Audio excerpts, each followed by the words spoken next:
तो चलिए आज हम पढ़ते हैं अध्याय 15 की है। कौन सी क्लास है? हमारी दूसरी क्लास। कौन सी क्लास है? दूसरी क्लास। और अभी की क्लास में हम पढ़े हैं एग्रीकल्चर इंसेक्ट यानी कृषि के कीट। अब कृषि के कीट में लाभदायक कीट भी हम देख रहे हैं और हानिकारक कीट, दोनों तरह के कीट पढ़ रहे हैं। तो सबसे पहले लाभदायक कीट के बारे में मैं आपको एक बार फिर से याद कराता हूं। तो सबसे अच्छा है मधुमक्खी। मधुमक्खी के बाद फिर लाख कीट है, फिर रेशम कीट है और फिर इसके बाद में रेशम कीट के बाद केंचुआ है। जो केंचुआ जो है किसानों का मित्र भी कहलाता है, जिसे अर्थवर्म बोलते हैं। क्या बोलते हैं? ये अर्थवर्म है ना। और ये क्या काम करता है? भूमि को पोला भी करता है और कंपोस्ट खाद तैयार भी करता है। फिर इसके बाद में ये हमने देखे लाभदायक। अब हम हानिकारक कीट की हम बात करें। काकरोच है, दीमक है जिसे सफेद चींटी के नाम से जाना जाता है, और भी बहुत सारे हानिकारक कीट जो है, जैसे टिड्डा। टिड्डा एक बहुभक्षी कीट कहलाता है। मतलब टिड्डा फसल हो या पौधे हो सबको हानि पहुंचाता है। तो अब हम आज की इस क्लास में हम सत्य असत्य देखेंगे। क्या देखेंगे? सत्य असत्य। तो सत्य असत्य में देखिए आपके सामने पहला सत्य असत्य में क्या दिया हुआ है? मधुमक्खी एक सामाजिक कीट है। मधुमक्खी कैसा है? ये सामाजिक कीट है। बिल्कुल सही। सामाजिक कीट इसलिए है क्योंकि इसका शहद समाज में उपयोग होता है और बहुत औषधीय महत्व का होता है। फिर इसके बाद में श्रमिक मधुमक्खी अंडे देती है। असत्य। अंडे देने का काम केवल किसका है? रानी मधुमक्खी का, जो पूरे छत्ते में एक ही होती है ना। और श्रमिक मधुमक्खी का क्या काम है? वहां पर जो श्रमिक मधुमक्खी का काम है कि शहद को लाना, बाहर जाना, बाहर जाने के बाद मकरंद चूसना और मकरंद चूसने के बाद शहद को लाके छत्ते में छोड़ना, ये इसका काम है। मधुमक्खी प्रमुख रूप से लाख उत्पादित करती है। असत्य। लाख उत्पादन का कार्य कौन करता है? लाख कीट। कौन करता है? लाख कीट। भारत लाख का बड़ा उत्पादक देश है। ये बात सत्य है। भारत जो है लाख का बड़ा उत्पादक देश है। पर्याणी का केंचुआ की आंत्र का एक भाग है। असत्य। कैसा है? असत्य। रेशम का कीट शहतूत की पत्तियों पर जीवन चक्र पूरा करता है। जरूरी नहीं है कि रेशम के कीट में ही ये जो रेशम कीट है केवल शहतूत की पत्ती में अपना जीवन निर्वाह करता है। बहुत सारे ऐसे पौधे हैं जैसे कि अरंडी है ना। अरंडी की पत्ती खाकर भी, अरंडी मतलब समझते हैं ना, अंडी, हाँ, उसकी पत्ती में भी ये जीवित रहता है। फिर और बहुत सारे पौधों की पत्तियां खाकर भी ये अपना जीवन निर्वाह करके हमें रेशम देता है। लेकिन सबसे अच्छा पौधा की हम बात करें तो सबसे अच्छा पौधा इसके लिए कौन सा है? शहतूत का। कौन सा है? शहतूत का, है ना। शहतूत आप देखे होंगे ना, मलबेरी, जिसके फल काले रहते हैं, झुंड में अंगूर जैसे रहते हैं, छोटे छोटे। गाँव में उसे बोलचाल भाषा में अतूत बोलते हैं आप लोग। वो नाम आप गलत करके बोलते हैं। उसका नाम एक्चुअल में होता है शहतूत। क्या होता है? शहतूत। शहतूत की पत्ती खिलाकर ही रेशम कीट जो है का जीवन चक्र पूरा किया जाता है। केंचुआ द्विलिंगी जंतु है। बिल्कुल सही। नर और मादा दोनों इसमें उपस्थित होते हैं। दीमक का वैज्ञानिक नाम ओडेंटोटर्मिस ओवेसस है। बिल्कुल सत्य। और इसको क्या कहते हैं? सफेद चींटी के नाम से भी जानते हैं। किसके नाम से? सफेद चींटी के नाम से भी इसे जाना जाता है। और दीमक का प्रिय भोजन है कच्चा गोबर। क्या है दीमक का प्रिय भोजन? कच्चा गोबर। ठीक है। फिर इसके बाद में रेशम कीट से लाख बहुत अधिक मात्रा में प्राप्त होता है। रेशम कीट से केवल रेशम प्राप्त होता है, जिससे रेशम का धागा बनता है, जो ब्लैक कलर का आता है ना। और बहुत सारे रंगीन धागे आते हैं जो आप जनरली उपयोग करते हैं। वो किससे बनता है? रेशम से। रेशम कीट से बनता है। किससे बनता है? रेशम कीट से। फिर इसके बाद में हमारे सामने जो है अगला प्रश्न दिया हुआ है, और वो क्या है कि लाख में रेजिन 68% होता है। बिल्कुल सही। रेजिन एक लाख में पाए जाने वाला एक पदार्थ है। ठीक है।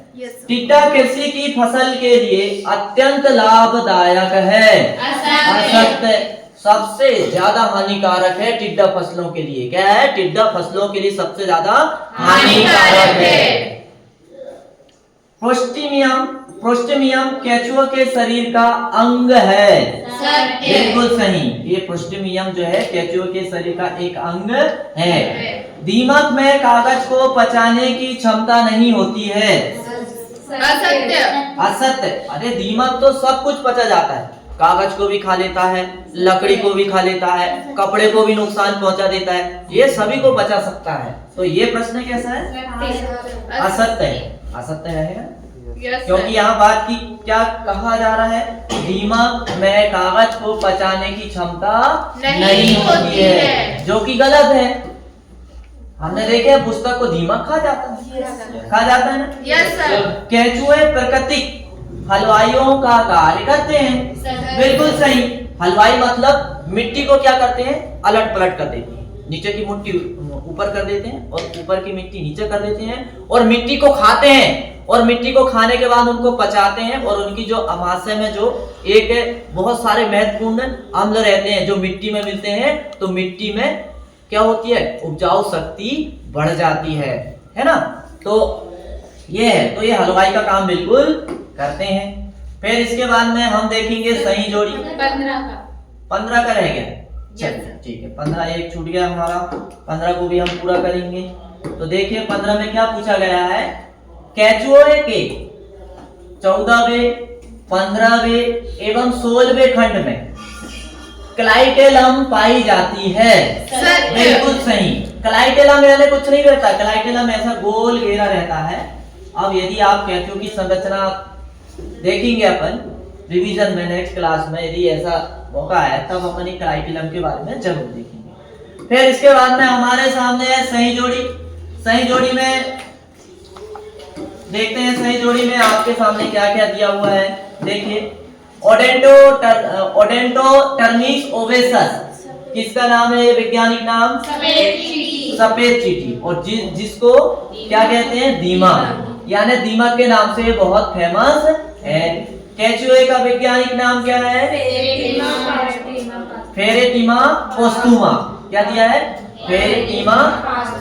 हाँ, ये ओ की मात्रा है बेटा, ये आपको ऐसा दिख रहा है, ये इंग्लिश के ओ की मात्रा है, तो पोस्टुमा पढ़ना पड़ेगा। क्या पढ़ना पड़ेगा?